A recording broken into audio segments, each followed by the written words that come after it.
So moving on to our next lecture about technology, we're going to talk about how we actually apply it. What are some of the frameworks we can use and what are the concepts behind it? And so the thing about technology, a lot depends on what point of view you're looking at it for. Are you looking at it just for technology's sake? A marketing view, the context of what's going on in the world. When we look at technology, the foundation of it all is to start with an invention. And that invention becomes a technology. That technology gets turned into an innovation, and that innovation gets turned into products and services. So to give you an example, what happens when they discovered the integrated circuit? Well, a circuit alone, doesn't really do you anything. So what they did is they turned it into things like logic or memory or microprocessors.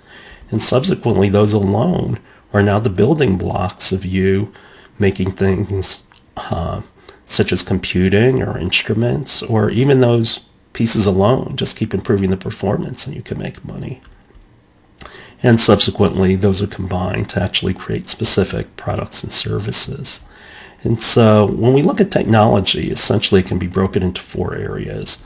And the technology of electrical parts are given, as well as mechanical, chemical, and I also put biological and chemical in there because you can't have one without the other. And of course, software. And what the implication of electrical engineering is, it's trying to mimic your brain. And so it's about computing and processing information faster. Mechanical engineering is about body and movement. And chemical, you're a chemical reactor.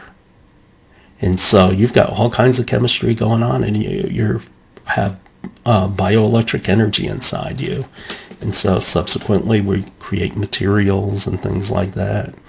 In software, okay, how does our mind work? How do we make decisions? How do we process things? But the values still pretty much all come down to Maslow. And in the end, what is it that we value? You value the economics of something, how does it affect us psychologically, and how useful it is. That's the value proposition, and that greatly simplifies what it's about. The question is it significant on those levels? So in terms of how I use technology to find an idea, there are 4 different ways of going about it, and that's that I'm going to look where the technology's going. And so based on that technology, I'm just going to apply it to it and keep improving it.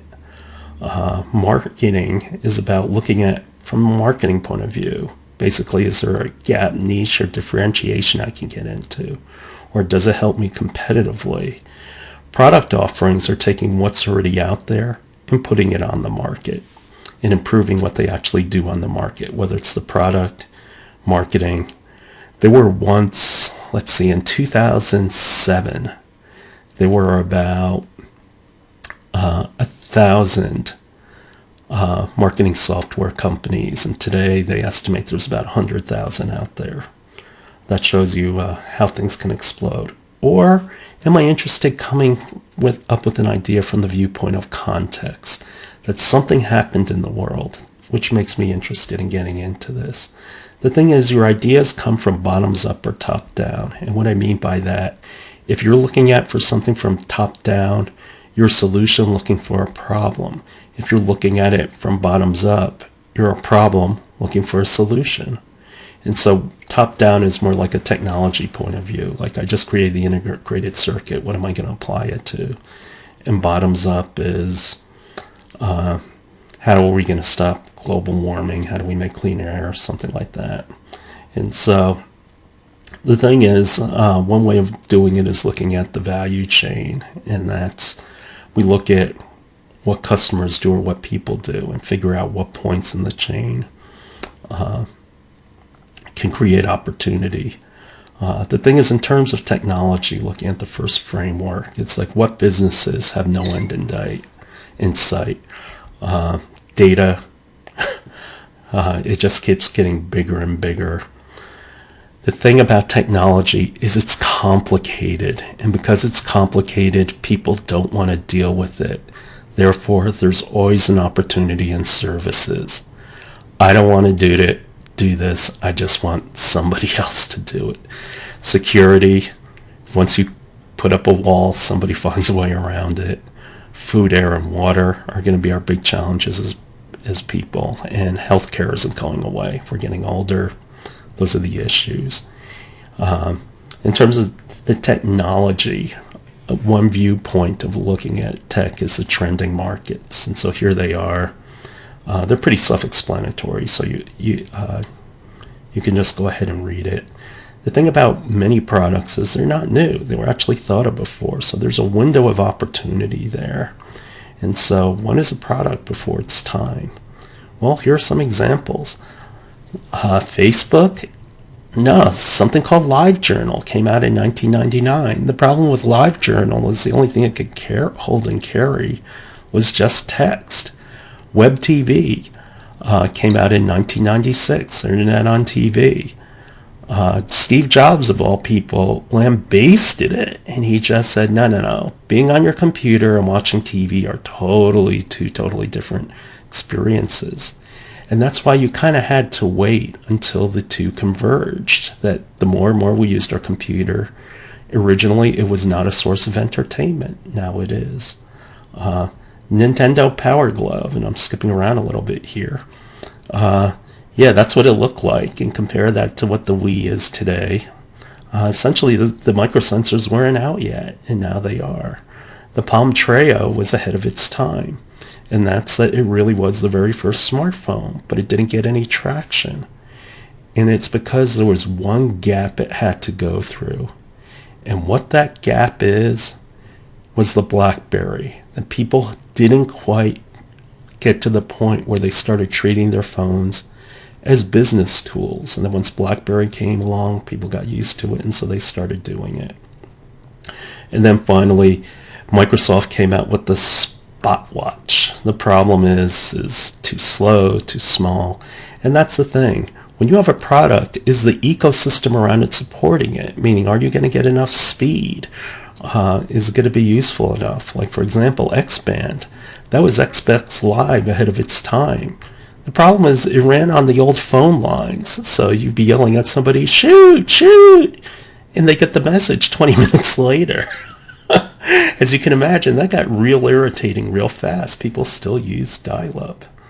And the thing is, you have to deliver on what you say you're going to deliver on. And so the question is your technology actually good enough to do it? And that has to do about infrastructure, whether it's battery, speed, or bandwidth.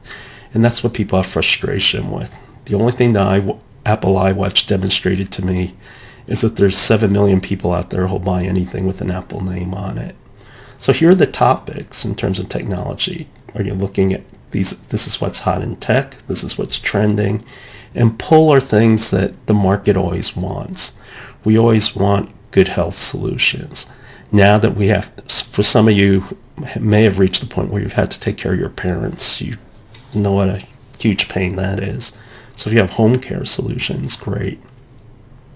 And so those are the major topic areas. If you want to look for ideas, here are places you can look, whether it's news or blogs, trade articles, and you're in a university. Networks and platforms. Okay, specifically, what if I want to go out and go after a product which links people together?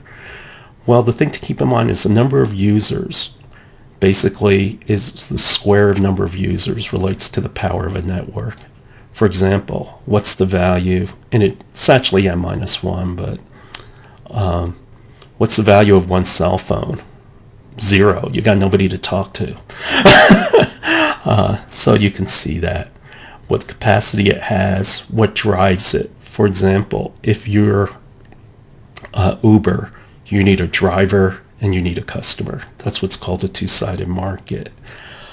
Can you create externalities? Meaning, if it benefits one person, can it benefit somebody else?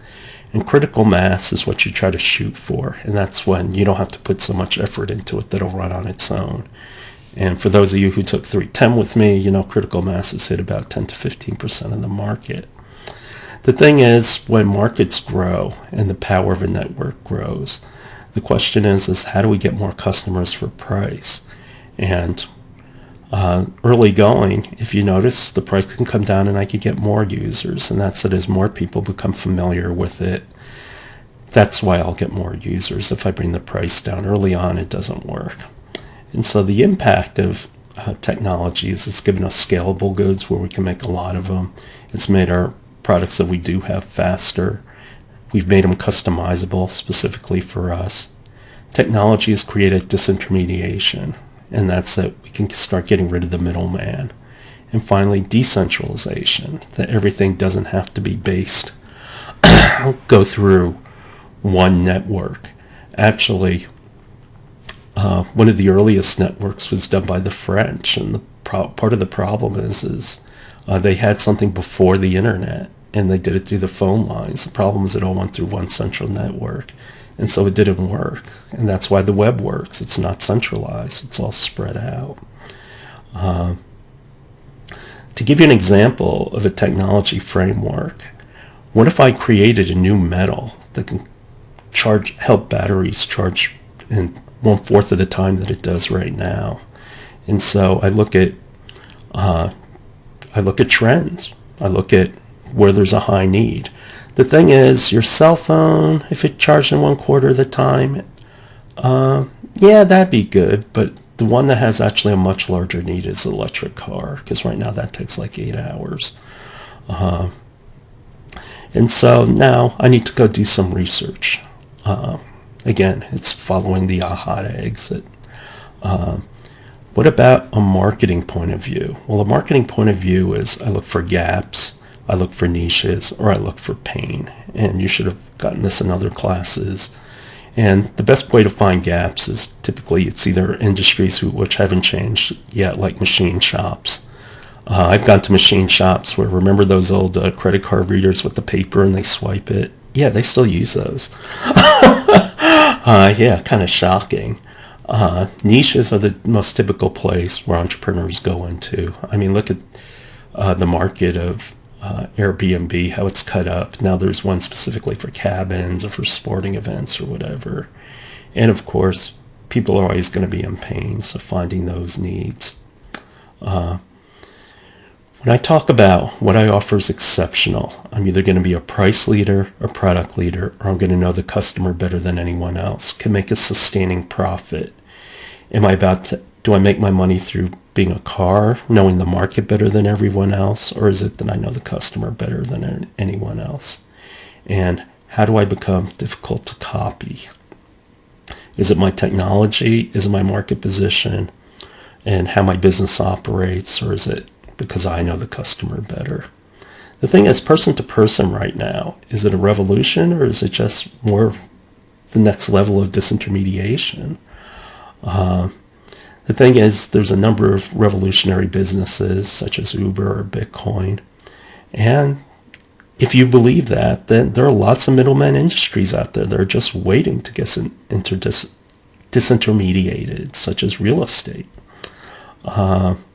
But the thing you always have to look at, though, is some things aren't a business opportunity for the simple reason there are laws in place that are going to prevent you from doing that.